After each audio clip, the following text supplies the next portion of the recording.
नमस्कार, आदाब, सत श्री अकाल। विश्व भाईचारा टाइम्स में आपका स्वागत है। आज बहन कुमारी मायावती जी का 65वां जन्म दिवस है और आज हमारे बीच मौजूद है मुजफ्फरनगर से महानगर अध्यक्ष, बसपा से महानगर अध्यक्ष माजिद सिद्दीकी जी। आज उनसे जानते हैं कि उन्होंने बहन कुमारी मायावती जी के जन्मदिन को किस तरीके से मनाया है। आज सुबह ट्वीट करते हुए बहन कुमारी मायावती जी ने आह्वान किया था कि उनके जन्म दिवस को जन कल्याणकारी दिवस के रूप में मनाया जाए। माजिद सिद्दीकी जी, मैं जानना चाहूँगा कि आपने आज जन कल्याणकारी दिवस के रूप में क्या जन कल्याणकारी कार्य किए हैं? हमने कार्य ये किए हैं कि आज बहन जी के 65वें जन्मदिन पर हमने एक स्कूल कक्षा 1 से लेकर 5वीं तक की खोलने की घोषणा की है, क्योंकि बड़े ही दिन से मेरे दिल में एक दर्द भी था और एक सपना भी था कि जो रेड़ा लगाते हैं, जो झोला झपड़ी लगाते हैं, उनके बच्चे इंग्लिश मीडियम में नहीं पढ़ पाते हैं, क्योंकि इंग्लिश मीडियम बहुत कॉस्टली स्कूल होते हैं। तो मैंने आज कक्षा 1 से लेकर 5वीं तक की स्कूल खोलने की घोषणा की है और इंशाल्लाह जल्द इस कार्य में आप सबके सहयोग से, इसमें चंदा या किसी से कुछ नहीं लिया जाएगा, हम खुद अपना आप ही पर्सनली इसे खोलूँगा, सबकी दुआ से और सबके सहयोग से। बहुत बहुत शुक्रिया।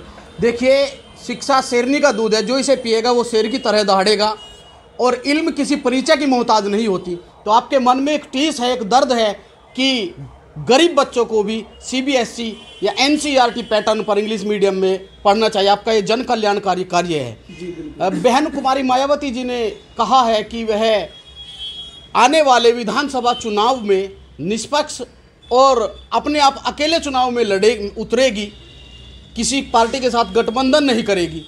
और उन्होंने यह कहते हुए यह भी कहा है कि गठबंधन से हमें नुकसान होता है। मैं जानना चाहूँगा कि आपके नज़रिए से आपको सबसे ज़्यादा नुकसान किससे होता है?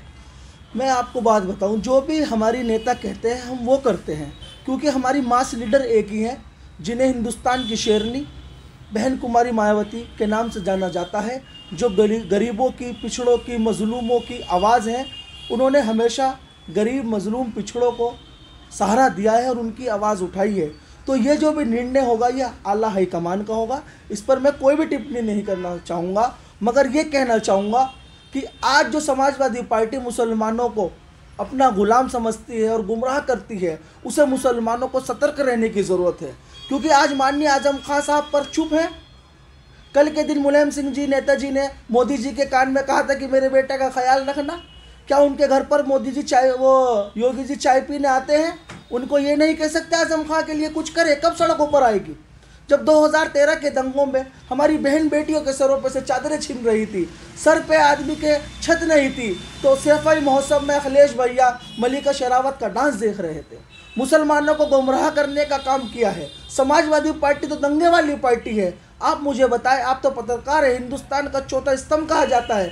2007 से 2012 तक के एक भी दंगा हुआ हो तो बताओ बसपा के कार्यकाल में?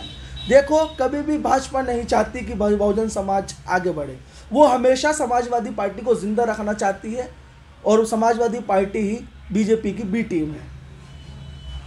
अच्छा, तो आप मानते हैं कि अगर उत्तर प्रदेश में बसपा की सरकार होती तो 2013 दंगा ना होता? दंगे वाली सरकार को तो सबको पता है कि कौन है। हमें तो बसपा का तो अनुशासन ही प्राथमिकता है। बसपा के शासनकाल में आप बताओ कहाँ दंगा हुआ है? हर इंसान सुरक्षित था, युवाओं को रोजगार मिल रहा था, और जो किसान की सबसे बड़ी समस्या है, आज जो धरती को चूर कर अन्न पैदा करता है, वो किसान सिंधु बॉर्डर पर बैठा है। अच्छा, किसानों की बात जहाँ आती है, आज पूरे देश में किसानों का जो आंदोलन है वो चरम सीमा पर है। किसानों के आंदोलन के लिए भी बहन कुमारी मायावती जी ने आह्वान किया है कि इन तीनों बिलों को वापस लेने का अनुरोध किया है। तो इस पर आपका क्या नज़रिया है? बिल्कुल सही किया है। वापस सरकार को, तानाशाही सरकार को वापस लेना चाहिए इन काले कानूनों को।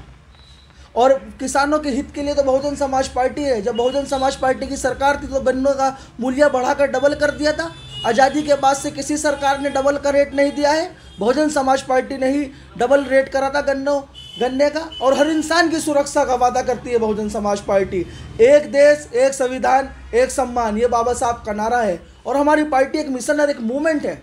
आप सर्व समाज इसका हिस्सा है। 2022 की चुनाव की आपकी क्या तैयारियां हैं? देखिए, 2022 की तैयारी हमारी ये है कि हमारी हमारा निशाना सिर्फ मछली की आंख पर है और 2022 में बहन कुमारी मायावती फिर से एक बार मुख्यमंत्री बनने जा रही है, क्योंकि बहन जी कहते नहीं कर कर दिखाती हैं और उन्होंने कर कर दिखाया है। 2007 से लेकर 12 तक के आप मुझे बताओ कौन सा दंगा हुआ? युवाओं को रोजगार मिला, लखनऊ के अंदर फारसी कॉलेज मिला और समाजवादी पार्टी ने जिसका नाम बदलकर शेखुल हिंद कर दिया, ये भी बहुजन समाज पार्टी की ही देन है। अच्छा, आप मानते हैं कि अखिलेश यादव ने दंगा कराया? 5-5 लाख रुपए भी तो दिए थे अखिलेश यादव ने। अगर मैं आपसे कहूं कि आप मुझे अपनी आंख दे दो, आप 5 लाख रुपए में अपनी आंख देना पसंद करेंगे? पत्रकार महोदय है नहीं, आप 5 लाख रुपए की जहां बात है, मदद भी की थी, तो मदद की जो भावना है उस पर आपका क्या नजरिया है? आप एक बात बताइए, अगर किसी माँ का लाल चला जाता है तो क्या आप उसे पैसे से कंपेयर कर सकते हैं? ये पैसा तो हमारा पैसा है, जनता का पैसा तो लुटा रहे थे। सफाई के अंदर बाहर से चार्टेड प्लेन उतर रहे थे बम्बई से आके, और 2013 में लोग बाग चंदे इकट्ठे कर करके अन्न खिला रहे थे। जब कहा थी समाजवादी पार्टी सरकार? क्यों दंगे होते हैं समाजवादी पार्टी सरकार में? तो मैं, जहां तक मेरा नजरिया है, आप अपनी टक्कर सीधी समाजवादी पार्टी से मान रहे हैं सर।